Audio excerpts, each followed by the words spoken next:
Welcome to Taiwan Report News Brief, news and analysis from Taiwan. I'm Donovan Smith. I'm trying a new format today, so let's see how this turns out. Let me know what you think of it in the comments. Starting with coronavirus updates.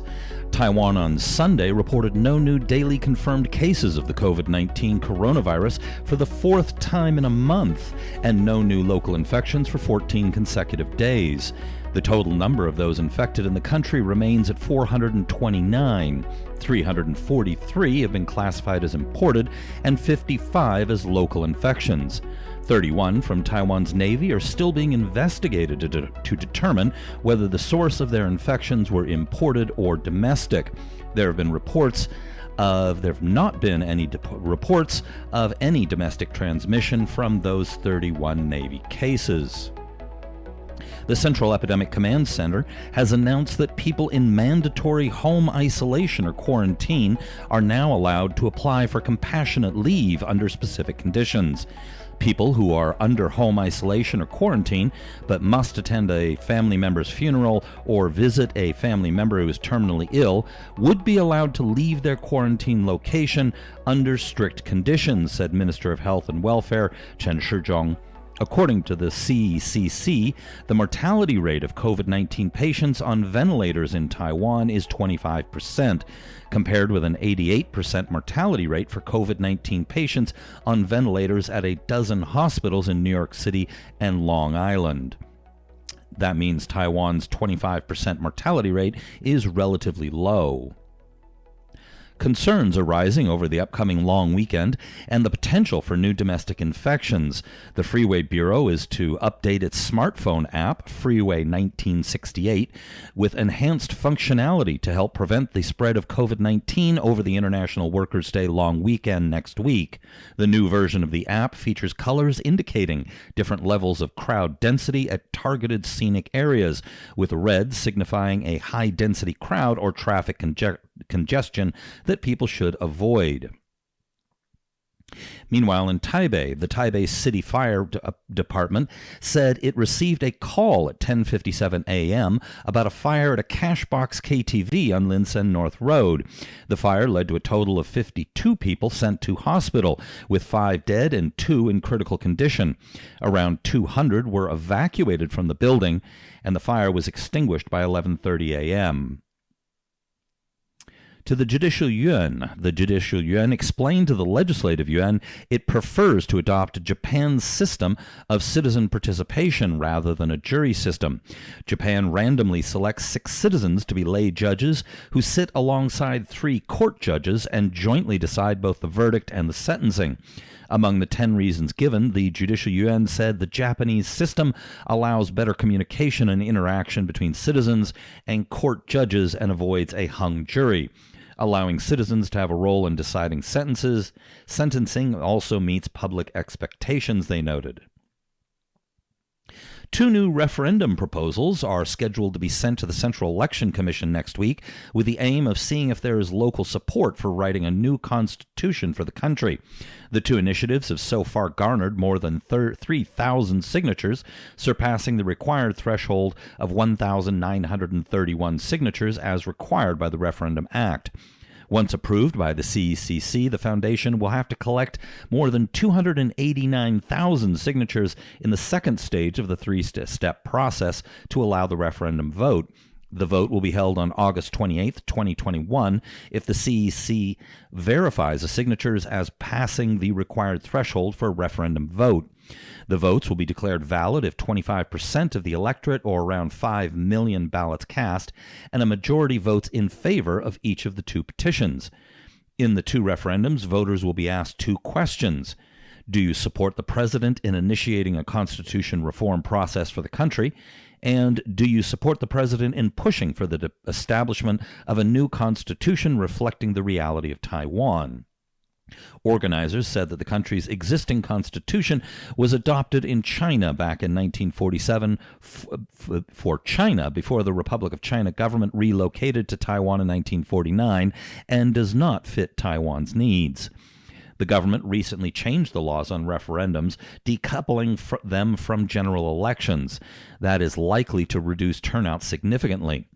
Also, a major factor will be the DPP's support or lack thereof for these referendums. They have the power to mobilize, or not, a large chunk of the population, plus the marketing muscle to put the issue out front and center with voters. Incoming Vice President William Lai most likely will support them, though whether he goes public with that depends on the president. President Tsai will have a tough decision to make. If the referendums pass, that would give her an opportunity to make much-needed changes and to put her stamp on them. On the other hand, the PRC will no doubt react very, very badly indeed.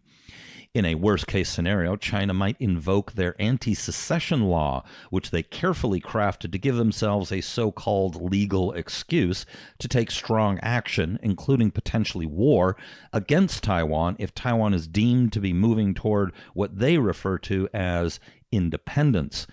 The KMT will almost certainly oppose the referendums. Taiwan's two major fuel suppliers announced cuts Sunday to their diesel and gasoline prices this week, dropping domestic fuel prices to their lowest level since November 1999. Former U.S. Ambassador to the United Nations Nikki Haley has launched an online petition urging the U.S. Congress to probe whether China covered up the coronavirus outbreak and support Taiwan joining the World Health Organization. More than 77,000 people have signed the Stop Communist China petition by Saturday night, 2 days after it was launched by Haley, who has set a goal of getting 100,000 signatures. The DPP has released a new poll. However, it is somewhat problematic with a small sample size of only 813.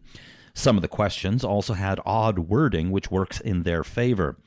Asked about satisfaction with the Big Six metropolis mayors and their handling of the coronavirus crisis, new Taipei Mayor Hou You-yi of the KMT came out way ahead, with 46.9% supporting his efforts.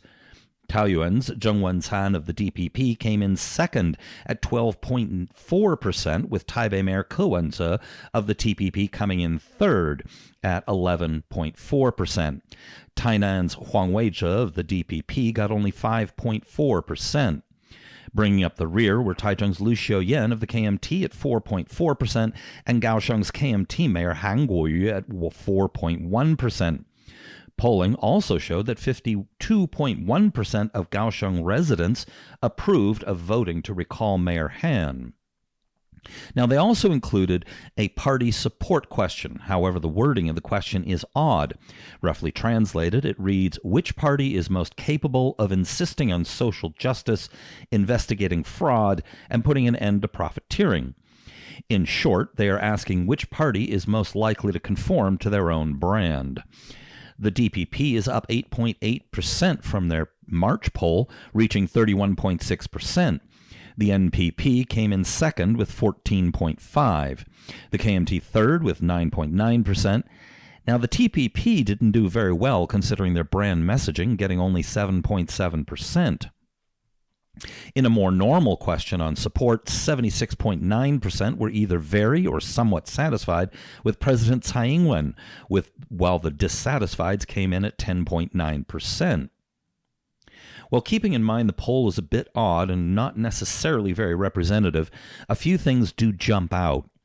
Listeners to this show and Current Affairs Taiwan will know we're paying very close attention to new Taipei Mayor Hou You-yi. He is far and away the most popular figure in the KMT, and this poll on his handling of the coronavirus crisis showed his support was significantly higher than all the other mayors of the Big Six metropolises combined. That Taichung's Lu Xiuyan and Kaohsiung's Han Kuo-yu languished at the bottom is a similar result to the respected Commonwealth polling last year on their support as mayor and support for their administrations. Both ranked down near the bottom. It is also significant that Changhua County Commissioner Wang Huimei of the KMT was also near the bottom in those polls. Changhua is the biggest administration outside of the Big Six. In 2018, the KMT won big in local elections, but all indications up to now suggest they will struggle mightily in the 2022 local elections.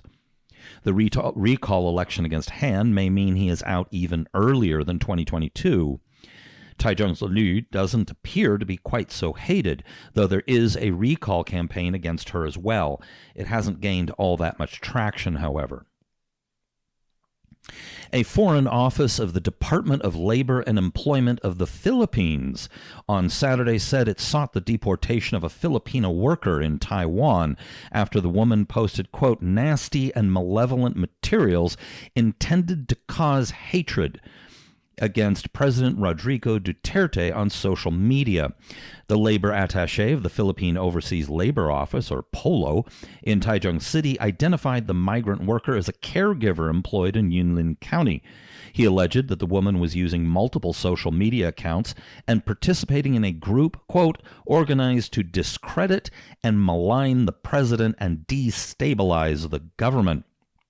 His staff went to the woman on April 20th to tell her that her social media posts, quote, amounted to a crime for which she might be prosecuted both in Taiwan and the Philippines.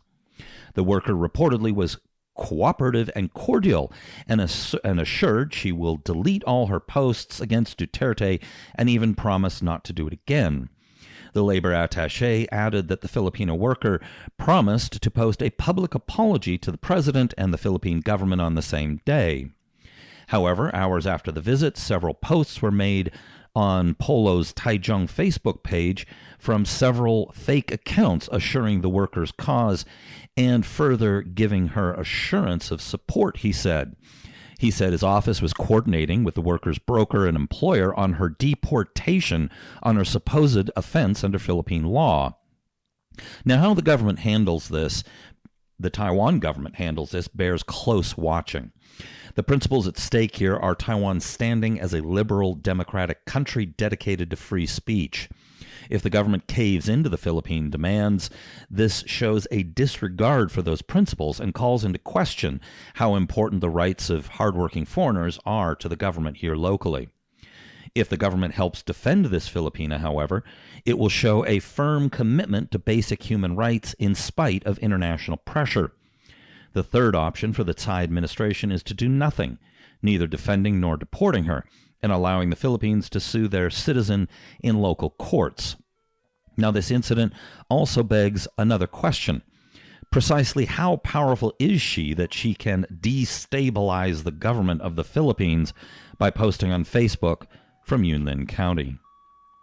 That's it for the show today. The English language articles that served as some of the sources for this and some other articles will be posted up on our website at report.tw. Be sure to hit subscribe and let me know what you think of this new format in the comments below on Facebook, on YouTube, and wherever else we might read them. Look forward to tomorrow, where we'll be on Current Affairs Taiwan with Michael Turton. This has been brought to you by the Taiwan Report.